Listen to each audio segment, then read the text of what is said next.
हिंदी में यूपीएससी की तैयारी से संबंधित प्रोग्राम्स को देखने के लिए सब्सक्राइब करें study IQ-IAS Hindi. Hello students, मैं डॉक्टर पंकज मिश्रा और स्टडी IQ-IAS हिंदी के इस प्लेटफॉर्म पर आपका स्वागत करता हूं।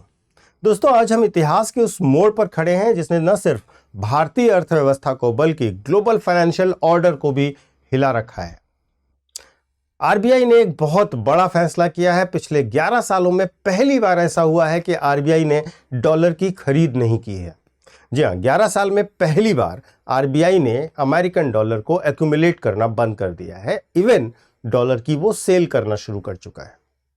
पर सवाल यह नहीं है कि आरबीआई ने डॉलर क्यों नहीं खरीदा। सवाल यह है कि क्या आरबीआई अब डॉलर को छोड़कर किसी और चीज पर, मसलन गोल्ड पर दांव खेलने वाला है।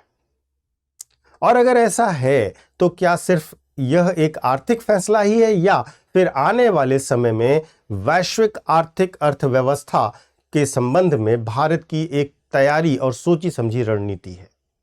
क्या हम डॉलर डोमिनेंस के युग की शुरुआत को देख रहे हैं या क्या गोल्ड एक बार फिर से ग्लोबल करेंसी बनने जा रहा है? और क्या भारत इस न्यू करेंसी वर्ल्ड ऑर्डर का नेतृत्व करने को तैयार है या नहीं? तो दोस्तों, आज के इस वीडियो में आप सिर्फ एक खबर को नहीं सुनने वाले हैं, बल्कि आप global power transition, dollar dominance और इन सब को अनफोल्ड होते हुए समझेंगे। देखिए, 1944 में ब्रिटेन वुड्स समझौता होता है और ब्रिटेन वुड्स समझौते के बाद से डॉलर धीरे धीरे पूरी दुनिया का किंग बन गया। हर देश अपनी इकोनॉमी को स्टेबलाइज करने के लिए डॉलर को रिजर्व के तौर पर रखता था। भारत भी यही कर रहा था।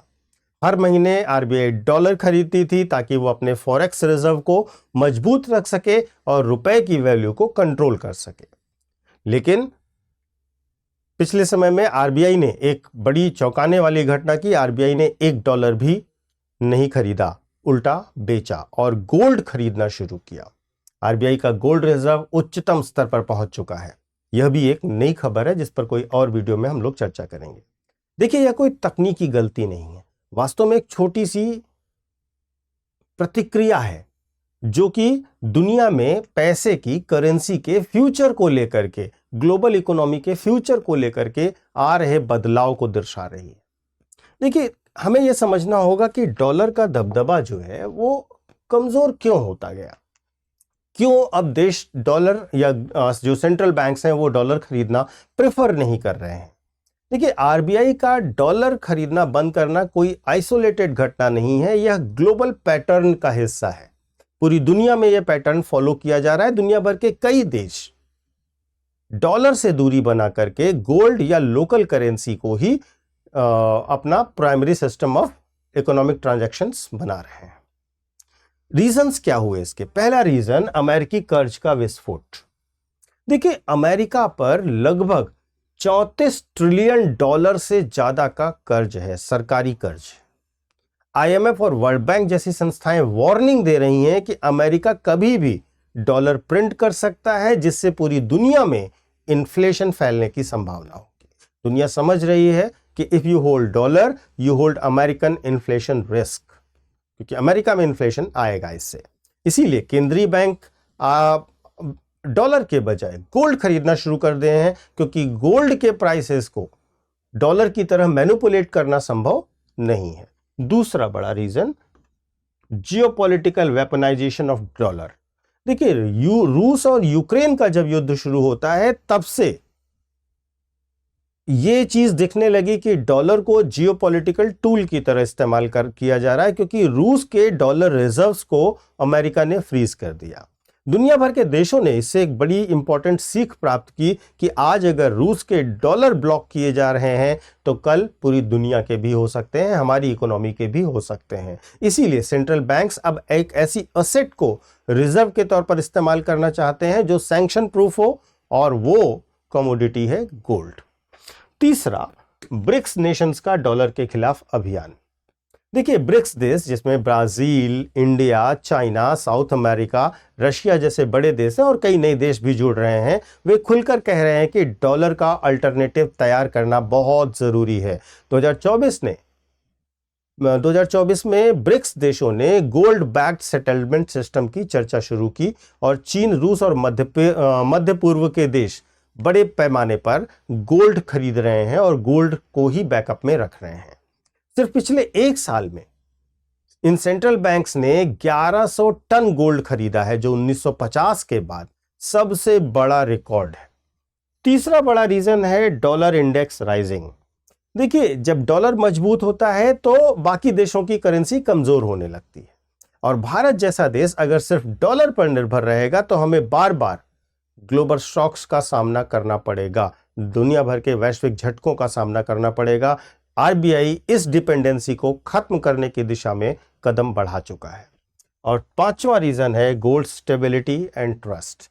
देखिए, गोल्ड की सप्लाई लिमिटेड है और हर देश यह मानता है कि गोल्ड की यूनिवर्सल वैल्यू स्टेबल है। इसीलिए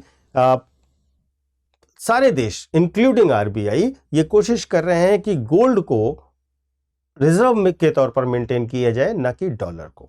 अब आरबीआई की इस रणनीति को बेहतर ढंग से समझते हैं और भारत का अगला कदम क्या होगा उसको समझते हैं। तो पहली चीज आप इतने डिस्कशन से समझ गए होंगे कि आरबीआई यह कदम कोई मजबूरी में नहीं उठा रहा है, बल्कि यह आरबीआई का एक तरीके से मास्टर स्ट्रोक है।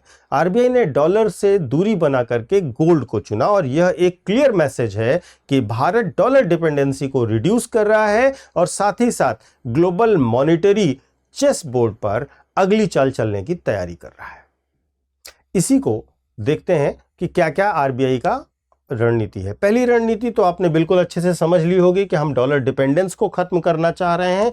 दूसरी रणनीति यह है कि रुपए को ग्लोबल ट्रेड करेंसी के तौर पर एस्टैब्लिश करना। देखिए, आरबीआई चाहती है कि भारत का जो व्यापार है वो डॉलर के बजाय रुपए में किया जाए।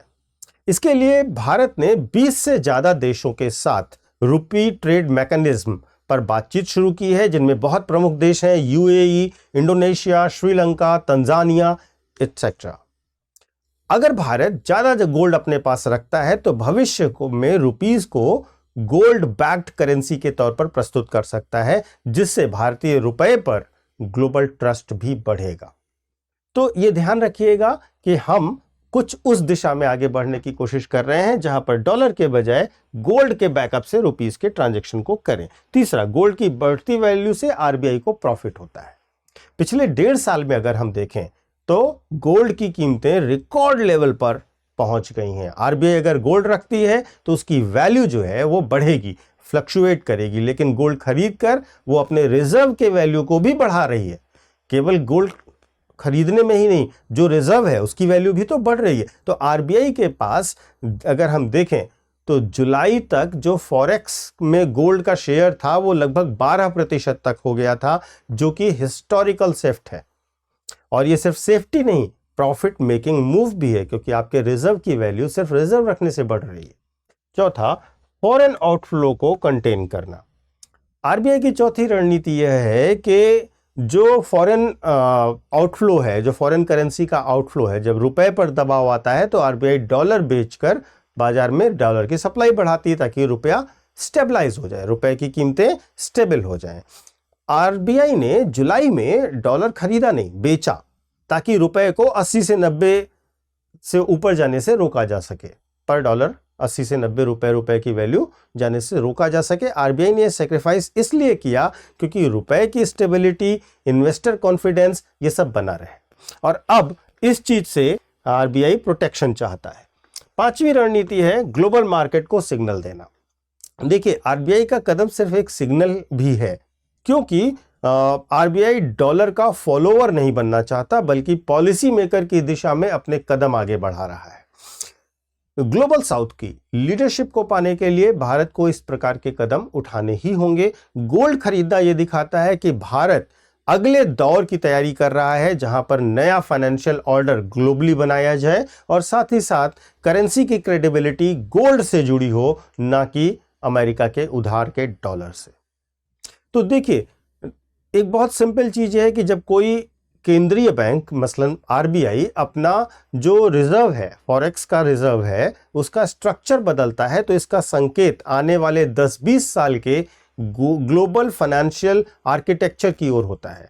यह दिखाता है कि ग्लोबली फाइनेंशियल आर्किटेक्चर कैसे अगले 10-20 साल में बदलने वाला है और आरबीआई डॉलर से निकलकर गोल्ड बेस्ड फ्यूचर सिस्टम में एंटर करने का अब डिसीजन ले चुका है। तो सवाल यह है कि इसका असर भारत पर क्या होगा, आम जनता, निवेशक और सरकार और साथ ही साथ यूपीएससी के दृष्टिकोण से यह कितना महत्वपूर्ण होगा। तो भारत की इकोनॉमी पर असर देखें तो पहला इंपैक्ट क्या, रुपीज 90 के पार जाएगा या स्टेबल रहेगा। तो देखिए, जब आरबीआई डॉलर खरीद नहीं रही है, बेच रही है, तो यह सिग्नल है कि आरबीआई एक्टिवली रुपीस की वैल्यू को डिफेंड कर रही है। आरबीआई चाहती है कि रुपया 90 से ऊपर ना जाए, रुपए की वैल्यू 90 रुपीस पर डॉलर से ऊपर ना जाए, और अगर ऐसा हुआ कि वो 90 से ऊपर गई तो इन्फ्लेशन डबल डिजिट में जा सकता है। मतलब हुआ कि शॉर्ट टर्म में रुपीस पर कोई क्राइसिस नहीं है, लेकिन कंट्रोल्ड स्टेबिलिटी बनाए रखने की कोशिश आरबीआई कर रहा है। दूसरा, गोल्ड की कीमतें और ऊपर जाएंगी, बहुत इंपॉर्टेंट है। सेंट्रल बैंक्स जिस तरीके से एग्रेसिवली गोल्ड को खरीद रहे हैं, उससे एक चीज दिख रही है कि इतनी डिमांड बढ़ती रहेगी तो प्राइसेस भी इसके सोने के बढ़ते रहेंगे। भारत में अभी जो सोना है वो लगभग 1 लाख रुपए 75,000 से ऊपर प्रति 10 ग्राम के आसपास है, जो अगले महीनों में और ज्यादा बढ़ने की संभावना है। इसका फायदा उन लोगों को होगा जिन्होंने गोल्ड में इन्वेस्ट कर रखा है, पर आम जनता के लिए यह इन्फ्लेशनरी नहीं है। गोल्ड को अब डेड इन्वेस्टमेंट या मृत निवेश नहीं माना जा सकता, यह एक रणनीतिक संपत्ति, स्ट्रेटेजिक एसेट बन गया है। तीसरा, रुपये का इंटरनेशनलाइजेशन होगा। अगर आरबीआई लगातार गोल्ड और लोकल करेंसी पर फोकस करता रहा ट्रेड के लिए, तो भविष्य में रुपए को वैश्विक मुद्रा के तौर पर सेटलमेंट करने की मुद्रा के तौर पर भी एक्सेप्ट किया जा सकता है, खासकर ब्रिक्स देशों में जहां डॉलर का अल्टरनेटिव तैयार किया जा रहा है। इसके साथ साथ तेल व्यापार में बड़ा बदलाव भी दिखाता है। देखिए, तेल व्यापार की अगर हम बात करें तो यूएई और सऊदी अरेबिया के साथ हमें पहले से ये संकेत मिले हैं कि वह रुपीस में और गोल्ड में ट्रेड करने को तैयार है, और तेल अगर वे रुपीस में या गोल्ड बैक्ड सिस्टम में लेने लगे तो फिर डॉलर की ग्लोबल डिमांड क्रैश जरूर होगी, और इसका फायदा भारत को जियोपॉलिटिकल लेवरेज के तौर पर जरूर मिलेगा। इसके साथ साथ यूएस डॉलर की वीकनिंग ग्लोबल पावर शिफ्ट जरूर दिखाएगा। अगर हम देखें तो आरबीआई का यह कदम केवल आर्थिक नहीं, केवल इकोनॉमिक नहीं, बल्कि जियोपॉलिटिकल मैसेज भी है कि अगर भारत, चीन, यूएई और अन्य देश गोल्ड बैक ट्रेड सिस्टम शुरू करते हैं तो वर्ल्ड फाइनेंशियल पावर जो वॉशिंगटन में लाई करती थी, वो कहीं दिल्ली, बीजिंग, मॉस्को के एक्सिस पर शिफ्ट भी हो सकती है। अब प्रश्न यहां से, इतने डिस्कशन से जरूर उठता है कि क्या अब गोल्ड फिर से ग्लोबल करेंसी बनने की तरफ बढ़ रहा है? तो देखिए, गोल्ड की अगर हम बात करें तो 1971 में जब अमेरिका ने गोल्ड स्टैंडर्ड को खत्म किया था, तब यह माना गया कि गोल्ड की मॉनेटरी इंपॉर्टेंस कम हो गई है या लगभग खत्म हो गई है, और अब डॉलर दुनिया की एकमात्र ग्लोबल रिजर्व करेंसी रहेगा। लेकिन 50 साल बाद आज दुनिया फिर उसी मोड़ पर वापस आ गई, फिर उसी पॉइंट पर वापस आ गई है जहां गोल्ड को सिर्फ एक कमोडिटी नहीं, जियोपॉलिटिकल वेपन के तौर पर इस्तेमाल किया जा रहा है। आरबीआई हो, रूस हो, चीन हो, टर्की हो, सऊदी अरब हो, सब देश गोल्ड जमा कर रहे हैं। क्यों जमा कर रहे हैं? क्या यह ग्लोबल करेंसी बनेगा? तो देखिए, अगर हम बात करें तो gold only sanction proof currency है, गोल्ड पर सैंक्शंस नहीं लगा सकते। डॉलर को अमेरिका कंट्रोल करता है, जिसके कारण वे उस पर कंट्रोल कर सकते हैं, उस पर सैंक्शंस लगा सकते हैं, लेकिन गोल्ड पर किसी देश का नियंत्रण नहीं है, और ये 100% सॉवरेन असेट के तौर पर इस्तेमाल किया जाता है। इसीलिए सभी देशों को कहीं ना कहीं एहसास हो गया है कि only gold can protect our economic freedom. हमारी आर्थिक स्वतंत्रता को केवल सोने से ही कंट्रोल किया जा सकता है, सुनिश्चित किया जा सकता है। दूसरा, आरबीआई ग्लोबल गोल्ड बैक्ड रुपये की तैयारी कर रहा है, जो कि बेसिक प्रश्न है, तो यह पॉसिबल है। ध्यान से देखिए तो आरबीआई धीरे धीरे साइलेंटली गोल्ड रिजर्व को बढ़ा रहा है। गिफ्ट सिटी में rupee based international settlement, trade settlement शुरू हो चुका है, और भविष्य में रुपीस को अगर पार्शियली गोल्ड बैक्ड कर दिया जाता है तो इसका मतलब होगा कि रुपया एक स्टेबल और ट्रस्टवर्दी करेंसी बन जाएगा, मुद्रा बन जाएगा। ग्लोबल ट्रेड में इसका असर यह होगा कि रुपए की एक्सेप्टेबिलिटी, स्वीकार्यता बढ़ेगी, और साथ ही साथ भारत आईएमएफ और डॉलर आधारित ब्रिटेन वुड्स सिस्टम से बाहर निकलकर एक पैरेलल गोल्ड फाइनेंशियल स्ट्रक्चर को लीड करने में आगे बढ़ेगा। अगर हम देखें तो हमें यह भी समझना होगा कि ग्लोबल सिनेरियो क्या चल रहा है। तो रशिया और चाइना पहले से ही गोल्ड बैक्ड डिजिटल करेंसी पर रिसर्च कर रहे हैं, आगे बढ़ने की कोशिश कर रहे हैं। ब्रिक्स समिट 2024 की अगर हम बात करें तो गोल्ड बैक्ड रिजर्व करेंसी का प्रस्ताव रखा जा चुका है, जो चर्चा के दौर में है। भारत रूपी ट्रेड सेटलमेंट सिस्टम और गोल्ड एक्यूमुलेशन दोनों को पैरेलली आगे बढ़ाने की कोशिश कर रहा है। तो यह कोई कोइंसिडेंस तो नहीं है, वास्तव में यह 21वीं सदी का गोल्ड बैटल प्लान है। भविष्य के पॉसिबल सिनेरियो क्या हो सकते हैं, यह भी हमें समझने चाहिए। देखिए, डॉलर धीरे धीरे कमजोर होता ही जाएगा भविष्य में। इसके साथ साथ गोल्ड बैक्ड सेटलमेंट सिस्टम जो है वे पूरी दुनिया में मजबूत होंगे। रुपया, युआन, रूबल जो है वो गोल्ड बैक्ड क्रेडिबिलिटी के साथ आगे बढ़ेंगे और अमेरिका की डॉलर हेजिमनी को और ज्यादा व्यापक तौर पर दुनिया चुनौती देगी। भारत एक रूल मेकर इकोनॉमी के तौर पर उभरने की संभावना भी रखता है। ये सब भविष्य के प्रेडिक्शंस हैं अलग अलग अर्थशास्त्रियों के द्वारा और विभिन्न आर्थिक संस्थाओं के द्वारा। तो इस पूरी चर्चा को एक बड़ी सामान्य व्यापक दृष्टिकोण से अगर हम देखें तो आरबीआई ने जब पहली बार ये डिसाइड किया कि वो डॉलर नहीं खरीद रहा है, तो ये छोटा सा टेक्निकल एडजस्टमेंट दिखता तो है, लेकिन ये वास्तव में एक साइलेंट रिवॉल्यूशन है डॉलर के अगेंस्ट। ये फैसला बताता है कि अब आरबीआई डॉलर को फॉलो नहीं करेगा, ग्लोबल फाइनेंशियल सिस्टम को लीड करने की तरफ आगे बढ़ेगा। गोल्ड को इसलिए चुना आरबीआई ने क्योंकि गोल्ड एक तरीके से पूरी दुनिया के ट्रस्ट की करेंसी है, वैल्यू रखता है, कमोडिटी है और इसमें सॉवरेनिटी भी है और साथ ही साथ भविष्य का मॉनेटरी पावर भी गोल्ड पर डिपेंड कर रहा है। डॉलर की ताकत अमेरिका के हथियारों से नहीं बल्कि उसकी करेंसी डोमिनेंस से थी और इसी वजह से अमेरिका की इस डोमिनेंस को चुनौती दी जा रही है भारत और बेसिकली ग्लोबल साउथ के द्वारा। अमेरिका के इस दबाव को झेलने के बाद भारत ने भी निर्णय लिया कि वो एक नए आर्थिक युग की शुरुआत करेगा और अब क्राइसिस के कारण नहीं, स्ट्रेटेजी के कारण हमने गोल्ड खरीदना बंद किया। हमने अपने ग्लोबल विजन के कारण डॉलर खरीदना बंद किया और गोल्ड खरीदना शुरू किया। और यह कोई रिएक्शन केवल नहीं है, यह एक लीडरशिप का स्ट्रेटेजिक शुरुआत है। एक तरीके से कह सकते हैं यह भारत का इकोनॉमिक फ्रीडम मूवमेंट है जो कि डॉलर डोमिनेंस और डॉलर हेजिमोनी के अगेंस्ट है। आप भी इस पूरे एनालिसिस के बाद जरूर अपने विचार कमेंट करके बताइएगा कि क्या आपको लगता है कि भारत अब इस बेहतर रणनीति पर काम कर रहा है या फिर डॉलर डोमिनेंस से निकल पाना वास्तव में जो रियल वर्ल्ड इकोनॉमी है उसमें बहुत मुश्किल है। आगे बढ़ते हैं और मैं आपको अपना टेलीग्राम चैनल बताता हूं, यूपीएससी मेंटोर पंकज सर। इसे ज्वाइन कर लीजिएगा क्योंकि यहां पर आपको मेरे सारे वीडियोस के लिंक मिल जाया करेंगे और साथ ही साथ आप अपने जो भी डाउट्स या क्वेश्चंस हैं यूपीएससी की तैयारी को लेकर के पूछ सकते हैं UPSC mentor Pankaj sir Telegram channel पर। एक छोटा सा अनाउंसमेंट भी है, प्रतिज्ञा प्लस बैच हमारा जो P2I कोर्स होता है, प्रीलिम्स टू इंटरव्यू कोर्स होता है, वो 2026, 27 और 28 के लिए उपलब्ध है। आप इसमें अपना एनरोलमेंट करा सकते हैं। मैं 2027 के बैच की अगर बात करूं तो इसकी मात्र फीस है 19,999 रुपये, जिसमें 2027 के प्री, मेंस और इंटरव्यू तीनों कोर्सेज की पूरी तैयारी कराई जाएगी। प्लस आपको success in prelims, success in mains करके रिवीजन शेड्यूल भी कराए जाएंगे। आपका प्री से लेकर इंटरव्यू तक राइटिंग प्रैक्टिस, टेस्ट सीरीज सब कुछ उपलब्ध कराया जाएगा, जिसके साथ साथ मेंटोरशिप भी उपलब्ध होगी। इस कोर्स में जो बैचेस हैं वो हमारे शाम को 6 बजे 25 अक्टूबर को शाम को 6 बजे से शुरू हो रहे हैं। तो आप अगर अभी तक कोई कोर्स नहीं लिए हैं, कोई बैच नहीं ज्वाइन किए हैं, तो हमारे इस बैच को ज्वाइन कर सकते हैं। इस मामूली सी फीस के लिए आपको बेसिकली एक कोड इस्तेमाल करना पड़ेगा और ये कोड है PK Live।